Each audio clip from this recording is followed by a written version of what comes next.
Hello friends, welcome to Shikshan classes YouTube channel. I hope you all are well.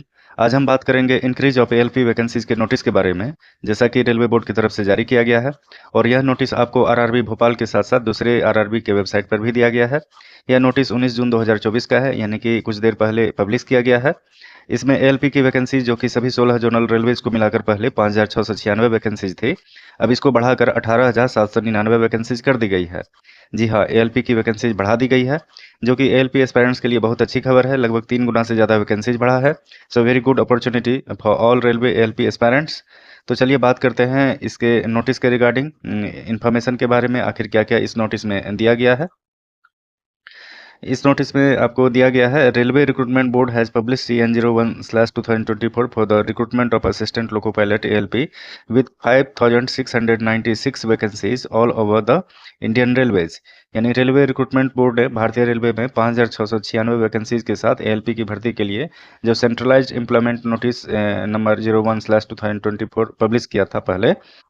A review has been undertaken in view of additional demand received from zonal railways, and vacancies of assistant loco pilot ALP stands enhanced to 18,799। यानी zonal railway से प्राप्त अतिरिक्त demand के मद्देनजर समीक्षा की गई और एएलपी की वैकेंसीज को बढ़ाकर 18,799 कर दिया गया है। नेक्स्ट है, necessary notice indicating RRB wise community wise breakup of vacancies shall be displayed on website subsequently.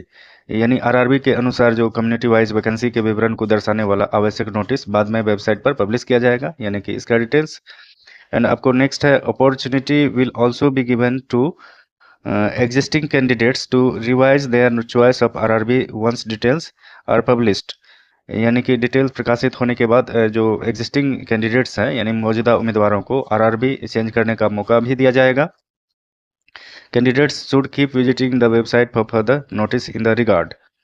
और उम्मीदवारों को इस संबंध में आगे की सूचनाओं के लिए वेबसाइट को डेली विजिट करते रहना चाहिए। और ये जो आपको नोटिस है चेयरमैन रेलवे रिक्रूटमेंट बोर्ड की तरफ से है, जैसा कि आप देख सकते हैं। और यह नोटिस जो है 19/6/2024 को जारी किया गया है। ये तो आपको वेबसाइट पर दिए गए ऑफिशियल नोटिस के रिगार्डिंग इन्फॉर्मेशन था। कल यानी 18 जून 2024 को एक इसी के रिगार्डिंग नोटिस वायरल हो रहा था, जिसको लेकर कन्फ्यूजन था कि यह फेक है या रियल है। लेकिन ऑफिशियल नोटिस आने के बाद इस पर मोहर लग गया कि ये असली अपडेट है। अभी वेबसाइट पर अलग अलग जोन्स को लेकर वैकेंसी डिटेल्स के बारे में नहीं दिया गया है, फिर भी हम मान सकते हैं कि ये जो वायरल नोटिस है उसमें जो दिया गया डिटेल्स है वैकेंसीज की, वहीं आने वाले नोटिस में भी रहेगा। तो चलिए थोड़ा बात कर लेते हैं इस वैकेंसी डिटेल्स के बारे में। इस वायरल नोटिस की बात करें, जैसा कि आप देख सकते हैं, ये जो नोटिस है रेलवे बोर्ड की तरफ से 18 जून 2024 को ऑल जोनल रेलवेज को जारी किया गया है। और ये जो नोटिस है इन्हेंसमेंट ऑफ वैकेंसीज ऑफ एएलपीज के नाम से है, और नीचे आपको इंस्ट्रक्शंस दिया गया है। जो इंस्ट्रक्शंस है पहले के वैकेंसी जो 5,696 था उसके लिए है।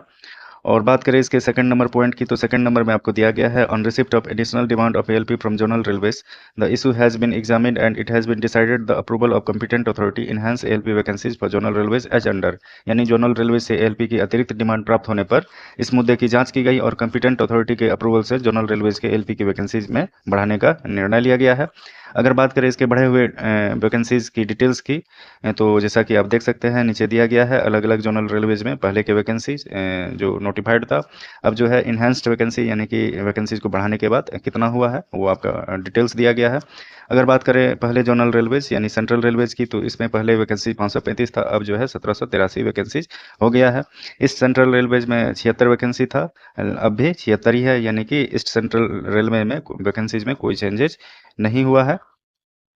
उसके बाद ईस्ट कोस्ट रेलवे की बात करें, तो इसमें पहले 479 वैकेंसीज थी, अब जो है 1595 वैकेंसीज हो गया है। और चौथा नंबर में ईस्टर्न रेलवे की बात करें, तो ईस्टर्न रेलवे में 415 वैकेंसीज था, अब जो है 1382 वैकेंसीज हो गया है। उसी तरह जो है नॉर्थ सेंट्रल रेलवे में पहले 281 वैकेंसीज था, अब जो है 802 वैकेंसीज हो गया है। नॉर्थ ईस्टर्न रेलवे की बात करें, तो इसमें पहले 43 वैकेंसीज थी, अब जो है इसमें 143 वैकेंसीज हो गया है। और बात करें नॉर्थ ईस्ट फ्रंटियर रेलवे यानी एनएफआर का, तो उसमें जो है 129 वैकेंसीज था पहले, और अब जो है 428 वैकेंसीज हो गया है। नॉर्दर्न रेलवे की बात करें, तो पहले 150 वैकेंसीज थी, अब जो है इसमें 499 वैकेंसीज हो गया है। नॉर्थ वेस्टर्न रेलवे की बात करें, तो इसमें 228 वैकेंसीज थी, अब जो है 761 वैकेंसीज हो गया है। साउथ सेंट्रल रेलवे की बात करें, तो 585 वैकेंसीज पहले था, और अब जो है 1949 वैकेंसीज हो गया है।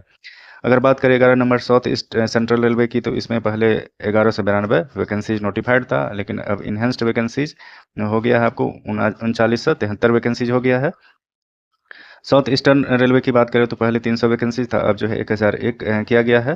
और सदर्न रेलवे की बात करें तो 218 वैकेंसीज थी पहले, अब जो है 726 वैकेंसीज हो गया है। उसी तरह जो है साउथ वेस्टर्न रेलवे की बात करें तो पहले 473 वैकेंसीज थी, अब जो है 1576 वैकेंसीज हो गया है। और वेस्टर्न सेंट्रल रेलवे की बात करें तो पहले 219 वैकेंसीज थी, अब जो है 729 वैकेंसीज हो गया है। और 16 नंबर में आप देख सकते हैं वेस्टर्न रेलवे में पहले जो है 413 वैकेंसीज थी, अब जो है 1376 वैकेंसीज हो गया है। यानी जो पहले नोटिफाइड वैकेंसीज था वो कितना था, 5696, उसको बढ़ा करके आपको 18799 वैकेंसीज हो गया है। तो आप देख सकते हैं कि जो भी जोन्स है उसमें पहले के वैकेंसीज और आपके वैकेंसीज में कितना वेरी किया है वैकेंसी डिटेल्स को लेके। तो ये तो आपका वैकेंसी डिटेल्स है, नीचे आपका दिया गया है थर्ड नंबर पॉइंट में कि immediate action be taken by zonal railways for processing the revised indent for enhanced vacancies of LP through OIRMS in consultation with RRB Bangalore, who will take necessary action for providing time window for finalizing the sum within a period of 1 week from date of issue of this letter। यानी zonal railways द्वारा OIRMS, यानी OIRMS means online indenting and recruitment management system होता है। इसके माध्यम से ALP की बढ़ी हुई वैकेंसीज के लिए आरआरबी बेंगलोर के साथ परामर्श करके तत्काल कार्रवाई की जानी चाहिए, जो इस लेटर के जारी होने की तारीख से एक वीक यानी 1 वीक के भीतर इसे फाइनलाइज करने के लिए समय सीमा प्रदान करने के लिए आवश्यक कार्रवाई करेगा। और 4 नंबर पॉइंट में आपको दिया गया opportunity should be given to existing candidates to revise their choice of RRB in view of change in number of vacancies. यानी वैकेंसीज में चेंजेस को देखते हुए एग्जिस्टिंग कैंडिडेट्स यानी मौजूदा उम्मीदवारों को आरआरबी की अपनी पसंद को संशोधित करने का अपॉर्चुनिटीज दिया जाना चाहिए। तो ये तो आपका जो पॉइंट दिया गया है, जो पहले अभी वेबसाइट पे नोटिस दिया है, उसी के रिगार्डिंग इसमें वही पॉइंट में मेंशन किया गया है डिटेल्स को। तो ये तो आपका वैकेंसी डिटेल्स को लेके है, तो इस नोटिस के रिगार्डिंग इतना ही। आपको थोड़ा समय मिला है आरआरबी चेंज करने का, इसलिए फिर से आप सोच विचार कर लीजिए कि कौन सा आरआरबी आपको कौन सा जोन्स सुटेबल रहेगा। तो बात करते हैं नेक्स्ट वीडियो में, बने रहे शिक्षण क्लासेस के साथ। Thank you for watching this video.